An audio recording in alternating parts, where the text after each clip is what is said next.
let's talk sisterhood wounding. Hello everyone, I'm Sarah from Everyday Starlet. Welcome to my channel. I make videos to inspire you to be the star of your own life. I want to talk today about sisterhood wounding. It's something I've discussed in other videos, but I realized I didn't have like a standing video that just talked about sisterhood wounding. I have a video on the witch wound, which actually ties into sisterhood wounding. So if you want to check out that video, I dive into the witch wound a little bit more. But sisterhood wounding is something that is just so common in our society. It really does hold a lot of women back from connecting to their feminine energy and being their true authentic selves. Sisterhood wounding is really when you carry a lot of pain and trauma from relationships and friendships with other women in your life. And honestly, our current society really does perpetuate that. It keeps women very much feeling like they have to compete with each other. It keeps women in constant comparison mode with each other. Honestly, it makes a lot of corporations a lot of money.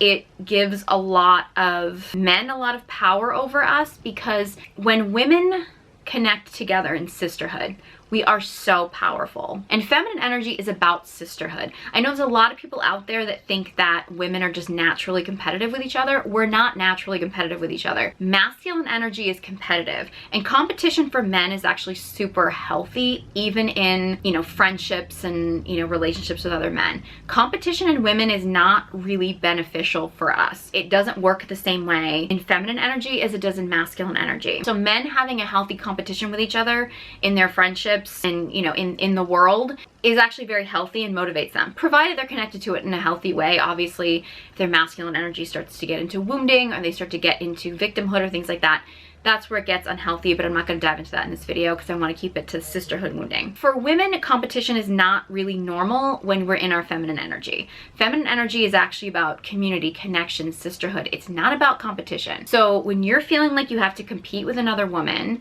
you're very likely in your masculine energy. Or if you find a woman trying to compete with you, she's in her masculine energy. Oftentimes, and I think I go into this in my video talking about the movie Mean Girls, when you get a lot of women in masculine energy, which a lot of women today are kind of raised to be in very masculine energy, oftentimes very wounded masculine energy, and that causes kind of the Mean Girls phenomenon. Gossiping, the idea of like kind of the female bullying, which tends to be more like verbal and things like that. That's very wounded masculine energy. That's not just girls being girls. That's actually very wounded masculine energy. And when you have a society of young girls that are kind of being raised to be this kind of very wounded masculine, competing with other girls, trying to downplay other girls, trying to tear other girls down and things like that, oftentimes we grow up with kind of this like sisterhood wounding. We start to feel like other women are unsafe. I think also too, men can perpetuate this, because when men start trying to pit women against each other, put women into comparison mode, when men start, trying to get women to compete for him and things like that, which is very unnatural. Men competing for women is natural. Women competing for men is very unnatural. And I talk about this more in my video about the Bachelor, Bachelorette series and things like that. So I go into that more there. But when men start trying to pit women against each other, oftentimes as women, we start to then see other women as a threat, and men perpetuate that, right? And I go into this actually very deep in my movie review of the movie Milena. A lot of people didn't like that I put the blame on men, but men really do set the tone. So like in that movie, if you're familiar with the movie Milena, this beautiful woman was very, very mistreated by this town, and the men were lusting after her and really treating her like this sex object and stuff, while she was literally just living her life. She wasn't trying to seduce these men. She was just living her life, and these men were absolutely just sexualizing her. As a result, the women all saw her as a threat. But the reason the women saw her as a threat was because the men were sexualizing her. If the men were not lusting after her, if the men were in control of their lust, if the men were actually had some sexual discipline, their wives and the women in the town would not hate this other woman, because they wouldn't see her as a threat. It's the men that set this woman up as the threat, because she wasn't going after these men. She didn't even want these men. But these men were basically lusting after her, so their wives saw her as being a threat. Now, should the wives have blamed the husbands? Yes. However, I have other videos going into this, but like on a primitive level as women, if we see a threat to our relationship, whatever it is, we're programmed to keep a relationship. Like, we're programmed to keep a relationship together, which is why women often stay in relationships a lot longer than they should. We're programmed to keep a relationship regardless. So even when we should be blaming the man we're in a relationship with, we oftentimes go to blaming the other woman because our primitive brain is not ready to accept that the man is the thing that is the threat to our relationship. I have other videos diving into this deeper, but men often perpetuate this idea of, because they can't control their sexual urges, they then present other women as being a threat. I think society creates these sisterhood wounds because, you know, society loves to keep women, like they love to present these completely unattainable images of women. Like, and we know they're unattainable because the women in those images don't even actually look like the images they're showing us. They're showing us models, but the models don't even actually look like what it is that they're showing us. They're showing us these unattainable images and putting us in this competition of like, we have to look like this woman in order to be seen as beautiful, or in order to be loved, or to be seen as accepted. And we spend a lot of money to look like this, and we make a lot of companies a lot of money. I've said this before, and this isn't my original statement, but this is so true, is that if every woman on the planet right now decided to love and accept herself just the way she is, there's at least 3 that I can think of off the top of my head. $billion and maybe even $1 trillion at this point industries would completely collapse. The diet industry, the beauty industry, and the fashion industry would just collapse if women literally decided to just love and accept themselves the way they were. So they have to perpetuate this kind of like competition with other women in order to keep business, in order to make money. And I have other videos with my thoughts on like the body positivity movement and stuff like that. I don't think it was a bad movement, but I think it was handled really poorly by the media. But I got to thinking about the concept of models. You know, there's all this drama around like, are plus size models really models, and this and that, and like, no, models are supposed to be thin and models are supposed to be this. And I had this revelation. Think about what the point of a model is, like what the role actually is. The role is for a human to wear an outfit or wear some kind of fashion to show people what that fashion looks like on a human body, as opposed to just being on a hanger or being on a flat lay. It's supposed to show you what a piece of clothing looks like on a human body. And like, the more that that human body looks like the person that might be purchasing the item, the more they get an idea of what that piece of clothing is going to look on them. Now, obviously, you're not going to be able to have, you know, a model in every single body type and every single look in order for every single person to see what their body is going to look like in every clothing item. But in reality, the best model for a clothing item would be a model who represented the majority of people in the world. If we're talking about like female models, the majority of women, which the average dress size of a woman in the United States is a size 12. Technically, for a model to do their job properly, which would be to show the majority of women what a clothing item would look like on them, she really should be like a size 12. Now, granted, that's not gonna accommodate everybody. There's going to be very petite women, and there's going to be very tall women. There's going to be women who are just naturally very tiny. Probably not going to get a lot of models in my chest size and stuff because I don't have an average chest size. So like, having a model in that size is not exactly, you know, as practical. You'd want a model who represented the average body type that the average woman would be able to see herself in. But I think that's the reason why, and I hear a lot of people say that like, oh, like Instagram models aren't models. Well, if you're a regular person and you're showing the world what some kind of a clothing item looks like on your body type, you're a model. Like, that's what a model is. I mean, maybe you're not getting paid big bucks, but you gotta ask yourself, like, why do we only think that models are these super skinny women that don't look like regular women? Because that's not really giving you an accurate representation of what the clothing is going to look like on the majority of bodies, because the majority of bodies don't look like these models. So the idea that models have an unattainable body type is actually counterintuitive to what a model is intended to be, like what the job actually is. So these like 6 foot tall, you know, 100 pounds soaking wet women with sort of prepubescent type bodies, I mean, granted, there's less tailoring that has to be done on that body type. And body type really does end up looking the same as if the clothing was hanging on a hanger because there's not as much shape to them. So you use less fabric and stuff. Like, there's some like practical reasons why models are chosen the way that they're chosen. And there's also the idea that most designers are gay men, so they're not necessarily picking women that have womanly bodies because they're more drawn to bodies that have fewer curves. But some of that is also because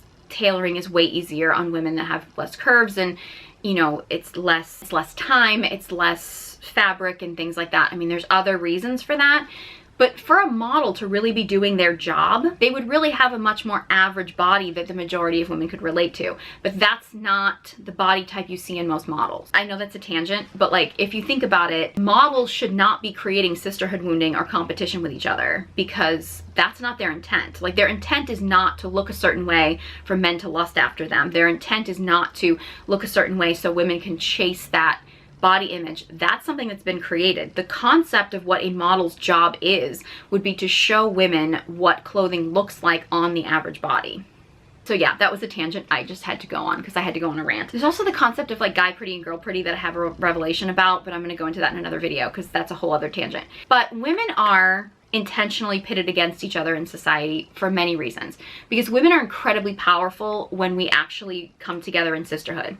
And I think a lot of people in society, and I think this kind of started with organized religions and things that wanted to make men sort of the leaders, and they wanted to kind of shun women from their power, cut off women from their power. Women cycle together. When you get a bunch of women who are menstruating together and they spend enough time together, their cycles sync together. That's powerful. Like that's a powerful thing. Like women are designed to mean sisterhood, and there's a whole concept with the fact that like the medical community took childbirth away from, you know, midwives and women and put it in the hands of the medical community is primarily male. I mean, it's more female now than it used to be, but kind of took the concept of medicine women and midwives and things, and like the medical community kind of came in and like took that from women, whereas it used to be women's power and sisterhood that used to be the healing energy, the birthing energy, and things like that. Get organized religion that has come in and tried to convince society that men were closer to God than women were. It was supposed to be like God, then man, then woman, then children,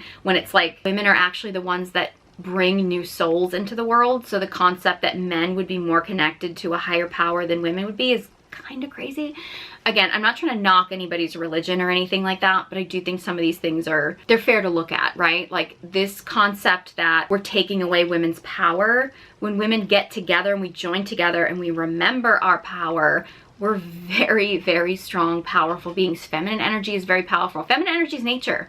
We know how powerful nature can be. You can build the strongest building, but nature can tear it down if it wants to. Like that's feminine energy. Feminine energy is nature. And so when feminine energy gets together and you get a bunch of women in their feminine connected together, we are incredibly powerful. So I think there is kind of a societal structure that really is keeping women from their power by keeping us disconnected from each other, by keeping us in competition with each other so that we forget our power. Some people can say it's a conspiracy theory, but you know, and I'm not necessarily saying that there's a lot of men in the world that are like consciously doing this. Some are to make money or to benefit themselves, but I do think that some of this is just a societal thing that we've all kind of gotten used to, which is why men will often get freaked out when women all kind of come together in community. I think maybe even, you know, they don't even realize it consciously, but there's a fear there because they realize when women do get together in our power, we're actually pretty unstoppable. But when women are pitted against each other, oftentimes we tend to see other women as the enemy. Whether a man has intentionally or unintentionally made us see another woman as the enemy. I mean, I can't tell you how many times like I've been walking down the street and there's been a couple and the man will look at me and then the woman all of a sudden looks at me disgusted, and that used to make me so angry because I'd be like, I didn't do anything to make this, like I don't want her man, like I don't want her man. And this woman and I mean, granted maybe we never would have had anything to do with each other, but we could have been friends, and this man has literally just made this weird divide between us just because like he couldn't keep his eyes where they should be on his girl. And like, and I'm sure that I've probably done the same thing with, you know, a guy that I was with who managed to make me dislike another woman because of his wandering eye or something like that. When again, it's like, it's not the women's fault. It's not like, you know, when we blame the other women, it's like, well, many of us are just living our lives. I realize it's a little bit different when you have a woman who's specifically like going after your man or something, like that's a little bit different. But again, that's usually perpetuated from our societal idea that women have to be in competition, that women have to compete, when again, competition is masculine. Community, connection, sisterhood, that's feminine energy. So the more that women connect to our feminine energy, the more we don't see other women as a threat. We see other women as like a sisterhood. Unfortunately, some of these things I think are men operating unconsciously with their lustful actions and things like that. And I actually think that that's kind of the villain origin story of a lot of these, what I call masculine pick-me girls. I have a video talking about the masculine pick-me girl. I think like Pearl is like the prime example. If you're not familiar, I mean, Just Pearly Things. She's talked about before about when she was younger, guys always just saw her as like the friend, and they always had a thing for other women. So I think she really did start to see other women as the enemy, and I think that really perpetuated this hatred within herself of other women, because she never felt like she could live up to other women, so she wanted to tear down other women. She made that her whole platform. Her whole platform is tearing down women, and I think she thinks that that's aligning her with men that also want to tear down women. Now, of course, these men that all want to hate on women, they'll follow her. They're making her a lot of money. I mean, well, I think she's been demonetized, but she's been very successful at what she's done. But she's kind of like hung on to these men, like her platform are these men who hate on women, and they'll accept her because they think that she's helping perpetuate their idea of tearing down other women. They don't want to date her, mind you. So she's still not really getting what she wants, which is male attention. Like, she's getting the attention, but they still don't want her. But yet her hatred of women is now bonding her to these men that have this like deep hatred of women. So she's feeding into that, and that's really where it came from. The only thing is that she's really just a guest in their world. Like, they still have a deep hatred of her because she's still the enemy. So there's a complicated thing there, but like, again, that's where I think you get a lot of these like masculine pick-me girls, is they have developed this deep sisterhood wounding, maybe intentionally or unintentionally. Like, maybe there were some girls that were mean to her back in the past, or maybe it was just that she didn't feel like she was good enough. She felt like all these guys wanted another woman, so she was like, okay, I need to tear down other women to try to make myself look good, which isn't a healthy thing to do, but it is a human instinct for many of us to do. So she now aligns herself with all these guys that hate women, and she doesn't have any women in her life because she's got this deep hatred of women. So she's got to hang on to these guys, and she's got to perpetuate. She's got to get deeper and deeper and deeper into this hatred of women and perpetuating this negative idea of women, just to keep these guys in her life, because if she loses the guy, she's got nothing, because she's already perpetuated this deep hatred of women. But this does get into kind of the, what I call in the pick-me girl archetype, the toxic tomboy. I have a video talking about the pick-me girl archetypes, but that really does feed into that. This idea of like, the more that you start to see other women as the enemy, you start to think, okay, well, I have to align myself with men, and I have to make sure that I get in good with men. It perpetuates this pick-me energy of like, okay, I need to do anything to keep my circle of men, my male friends, my, you know, male associates, because you've rejected women. So it's like, ooh, I gotta keep these men at any cost, because you feel like if you lose the men, you have no one. And as women, especially women who are feminine at their core, even if we're rejecting our feminine energy, even if we're in our masculine energy, if we're feminine at our core, we're still gonna feel like we need the community. We're still gonna feel like we need some kind of people around us. So if we have now convinced ourselves that women are unsafe, being around women is unsafe for whatever reason, whether it be because women have been mean to us, or because, you know, women are always a threat to our ability to find a partner or something like that, we're gonna need to find a community. And oftentimes we end up connecting to a community of men, and if we have a deep hatred of women, we oftentimes connect to men that have a deep hatred of women. And sometimes as women, we can even convince ourselves that associating with a man who has a hatred of women might keep us safer, because it's like, well, if he hates women, then he's not gonna go after other women and he'll just be with me.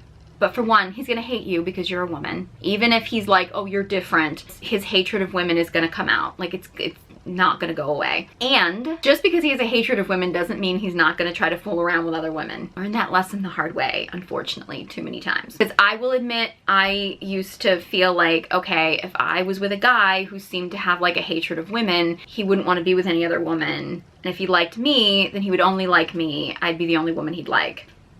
Doesn't work that way. In fact, men oftentimes are very attracted to the women that they dislike. I stand by this statement. I've said it before a million times, but I stand by this. The type of woman that a man shames or complains about or claims he doesn't like or something like that is the woman he's attracted to, because that's where his attention's going. And where a man's attention's going is what he's attracted to. So if a guy's like complaining all the time, I don't like fat chicks, or I don't like these masculine women, or I don't like these independent women, or I don't like these women who've been a run through, that's the woman he wants. I guarantee you, I've never been proven wrong about this, ever. Because if a guy doesn't want that type of woman, he's just gonna go about his life and not pay attention to women like that. But if that's the type of woman that he's spending his time complaining about, that's where his attention is, and that's what he wants. So the sisterhood wounding can show up in many different ways. It can be women who maybe were intentionally mean to you. It can be from women who maybe were unintentionally mean to you. You perceived them as a threat in some way because of external circumstances. But that sisterhood wounding, that mistrust of other women is so common nowadays. So if you are feeling that, please know that you're not alone. I know for me, even in the past, I've found, and granted, I was in a very male-dominated industry for a long time, so I wasn't around a lot of other women. It was really normal for women to see each other as competition because there were only so many spots for women. You kind of were put in this position of feeling like you had to compete with other women, and then you weren't really, I wasn't around other women a lot, so it was kind of natural for you to see another woman as competition or something like that. And I also too found, even in just female friendships, and again, I don't want to be one of those women, I feel like there's different types of women. Like there's the type of woman that's like, I just can't be friends with women, and they say it because like they're hitting on the woman's man, like they're doing things that intentionally destroy the relationship and things like that. But I also too, like, I found it to be difficult to be friends with women because I have found that a lot of women are very competitive. They're very much in their masculine energy, and I've found that trying to get into friendships with women that always want to compete with you, I find that exhausting. I'm not a very competitive person, so I usually found that very exhausting and off-putting because it's like, I don't want to feel like I'm in competition with you. I want to feel like we're friends and like there's a sisterhood. I'm also an only child, so I have trouble socializing with people in general. But yeah, like I found female friendships, like close female friendships, to be challenging for different reasons. So I know there's people that are like, oh, if a woman can't be friends with other women, that's a red flag. I don't think it always is. I think there's a lot of nuance around this. Women are not encouraged to have female friendships nowadays, and that isolation, I mean, the isolation for everybody is a problem, but I think particularly for women, having that isolation of not really feeling like you have a friendship you can trust and stuff, I feel like that's, I mean, that really does negatively contribute to our mental health. And there's been signs that show that, you know, that kind of isolation can negatively affect our physical health as well. So, I mean, I won't even get to mother wounds and things like that because it can definitely affect how we see other women and things. But in sisterhood wounding, it's just so common. So if you are struggling with female friendships, please know that it's not that uncommon. I do think it's safe to look at yourself and why you feel like you're struggling with female friendships and things like that, because I always think that awareness is helpful for healing. If you are feeling like you're struggling with your sisterhood wounding, I highly recommend you check out my new guided journal. This is the Recovering Pick Me Girl guided journal. Even if you don't think that you're specifically like a pick me girl, like even if you're not, you know, like a Pearl who made her whole entire platform on, you know, hating women and trying to pander to men, most of us women have some kind of pick me energy, and that can show up in sisterhood wounding. I do have a whole chapter in here about sisterhood wounding with a bunch of journal prompts for you to help heal your relationship with women, as well as other things, your relationship with body image, your relationship with, you know, your inner child and things like that. So like there's so many journal prompts in here. There's over 100 journal prompts and plenty of space for you to write, scribble, draw, whatever you feel like is coming through you to help you heal from that. Because I really think that I want to see women connect in sisterhood again. I want to see women come together in sisterhood and heal our issues with each other, stop trying to compete with each other and seeing other women as a threat. I mean, I really do think if men could kind of deal with their porn and sex addictions and their lust addictions and things like that, I think that would make things way easier. But as women, we can't really sit around and wait for men to heal. We got to work on ourselves. So I highly recommend you check this out if you are feeling like you've got some sisterhood wounding stuff coming up. I mean, this also comes up at times as a woman if you feel like you get into a relationship with a guy and you just ditch your friends or, you know, things like that. I mean, I think there's so many ways that sisterhood wounding can come up. And I want to see us heal from that, because I would really love to see women be able to connect together in sisterhood. It's a lot stacked up against us because there's a lot of powers that be that don't want women to come together in sisterhood. And I do think some of these sisterhood wounding things can happen intentionally, but remember, anybody who caused you pain, like if you had female bullies and things like that when you were a kid, that probably came from their pain. I'm not saying that you have to be friends with them or anything like that, but remember that like people that bully you probably did it because they had their own pain and issues, and you know, that might help to remember. That's not to say that you have to have anything to do with any of them or anything like that. You don't have to pick them as friends, but I do think that, you know, remembering that there's a reason why people are mean. There's a reason why people are causing you pain. And there's also a lot of that unintentional thing. There's women out there that probably have caused you pain that didn't even know that they caused you pain. And healing from that within yourself can be really helpful, and not trying to stereotype or label every other woman. I think, you know, it can just be really healing. And I really want to see women come together in sisterhood and really learn to tap into our feminine power, like as women in groups in sisterhood. So if you do find yourself with some sisterhood wounding, you're probably exhibiting some pick-me energy. So check out the Recovering Pick Me Girl guided journal. It can really help you heal from that. If you have any thoughts on sisterhood wounding, want to share your stories or maybe how you've overcome some sisterhood wounding or anything like that, so other people can learn from that, let me know. Leave a comment in the comment section below. I'd love to hear from you. If you have any other topic suggestions, this was actually a topic request, so I'm always happy to get inspired by your topic suggestions. And honestly, any engagement on this channel, you know, comment, like, subscribe, it really does help boost the engagement in the algorithm so that these videos can reach more people, so more people can find healing and we can all live happier, healthier lives. So you can check out my guided journals available on Amazon, details in the description box below, along with links to my courses, masterclasses, and links to all my social media accounts. Thank you so much for watching, and I hope you join me next time.